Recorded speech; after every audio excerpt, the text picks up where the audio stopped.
कृष्णा साथियों, मैं भी कृष्णा ज्ञान सारा चैनल में आपका स्वागत करती हूँ। कैसे हैं आप? आपके अच्छे स्वास्थ्य और सुखद जीवन की मंगल कामना करती हूँ। आपके अपने इष्ट देवों को कोटि कोटि नमन करते हुए, बड़ों को प्रणाम करते हुए वीडियो प्रारंभ करते हैं। साथियों, आज बात कर लेते हैं भाद्रपद माह की। भाद्रपद माह को परेशानियों का अंत करने वाला महीना माना जाता है।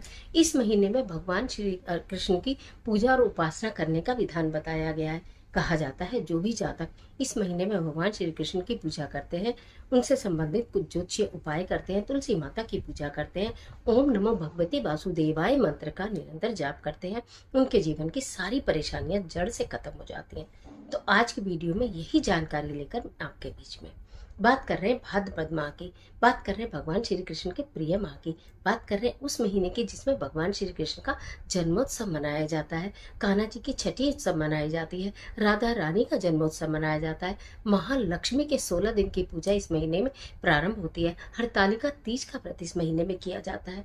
बहुत अद्भुत ये महीना है। अगर आपका जीवन परेशानियों से घिरा है, संकटों से घिरा है, दुखों से घिरा है, तो ये महीना आपके लिए अत्यधिक महत्वपूर्ण साबित हो सकता है।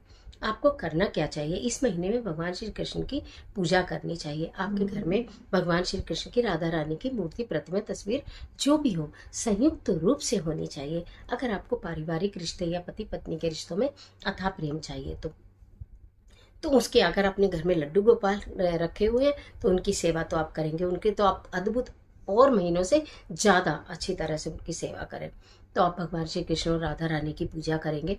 और इसके साथ साथ घर में इस महीने में आप मोरपंख जरूर ले आएं, आप बांसुरी जरूर ले आएं, अगर आपके घर में नहीं है तो जरूर लेकर आएं, और पीला चंदन जरूर लेकर आएं। ये 3 वस्तुएं आपके घर में अवश्य ही होनी चाहिए। भगवान श्री कृष्ण को मोरपंख अर्पित करें, भगवान श्री कृष्ण और राधा रानी को एक बांसुरी अर्पित करें, सुंदर सा मोर मुकुट अर्पित करें। यूं तो जन्माष्टमी की वीडियो आएगी तब आप बहुत सारी चीजें लाएंगे, लेकिन भादों का महीना शुरू हो गया तो आपको ये सब चीजें लानी चाहिए। प्रतिदिन पीला चंदन लगाकर भगवान श्री कृष्ण को जो आप भोग लगाएं उसमें एक तुलसी दल रखें, नहीं तो प्रतिदिन केवल 5 तुलसी पत्र, सिर्फ 5 तुलसी पत्र रखकर अगर आप भगवान श्री कृष्ण का प्रतिदिन भोग लगाती हैं, उसके बाद उसे प्रसाद स्वरूप ग्रहण करते हैं, तो एक तो आप अगर बच्चों को वो खिलाते हैं तो बच्चों की बुद्धि तीव्र होती है, बच्चों के मन की चंचलता दूर होती है और बच्चों का ध्यान भी पढ़ाई में लगता है और बच्चे कुसंगति से बचते हैं, अगर आप ये भी काम करें। इसी के साथ साथ भाद्रपद के महीने में आपको गाय की सेवा करनी चाहिए। प्रतिदिन अगर आपके आसपास कहीं गैया है और आप उसको नहला सकते हैं, हरा चारा खिला सकते हैं तो बहुत अच्छी बात है। नहीं कर सकते तो कोई बात नहीं, एक रोटी जरूर निकालिए, उसके ऊपर थोड़ा सा मक्खन लगाइए, 2 मिश्री के दाने रखिए और वो गैया माता को खिलाइए। अगर संभव हो तो उनके मस्तक पर पीले चंदन का तिलक लगा दो, अगर संभव हो, नहीं हो तो कोई बात नहीं, खाली रोटी खिला दो। अगर आप रोटी नहीं खिला पा रहे हैं तो कहीं आसपास अगर गौशाला है तो भाद्रपद माह में जितने भी बुधवार आएंगे, जितने भी वेडनेसडे आएंगे, वहां जाकर जरूर चारा गायों के लिए देकर आइए। अपने बच्चों को साथ में लेकर जाइए, बच्चों के हाथ से गाय की सेवा करवाइए, उन्हें चारा खिलवाइए, कुछ घी और कुछ मिट्टी के दीपक और रुई वहां पर रख कर आइए। संध्या समय में वहां दीपक प्रज्वलित हो, उसी घी से रुई की बाती लगाकर गैया पूजन के लिए, मैं आपको क्या ही बोलूं, भाग्योदय होगा, जीवन के कष्ट और परेशानियां दूर होंगी। घर में संध्या समय में प्रतिदिन तुलसी माता के समक्ष आप घी का या तिल के तेल का एक दीपक जलाइए और ओम नमो भगवते वासुदेवाय नमः मंत्र का अनगिनत बार जाप करिए, 7 परिक्रमा करिए। इतने अद्भुत परिणाम देखने के लिए मिलेंगे कि आप खुद हैरान रह जाओगे कि केवल ये हमने अपने घर की पूजा में थोड़ा सा परिवर्तन किया है, हमने घर की पूजा में थोड़ा सा कुछ ऐड किया और हमें इतने अच्छे परिणाम देखने के मिल रहे हैं। भगवान श्री कृष्ण बहुत प्रसन्न होंगे और आपके जीवन के कष्टों को दूर करेंगे।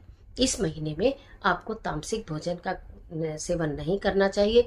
जहां तक संभव हो तो इस महीने में बाल इत्यादि ना कटवाएं, सात्विक भोजन ग्रहण करें।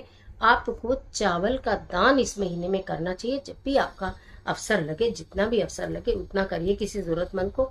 नारियल का तेल अगर आप खाने में यूज करते हैं तो इस महीने में नारियल का तेल खाने में वर्जित बताया जाता है, यूज ना करें और नारियल के तेल का दान करें। छोटी शीशी, बड़ी शीशी, जब भी आपका मौका लगे एक नारियल के तेल की शीशी किसी भी जरूरतमंद को दान करें। तो ये था अद्भुत वाला भाद्रपद माह जो कि प्रारंभ हो गया है और सितंबर तक चलने वाला है। तो इस भाद्रपद माह में भगवान श्री कृष्ण के लिए विशेष पूजा अर्चना करें।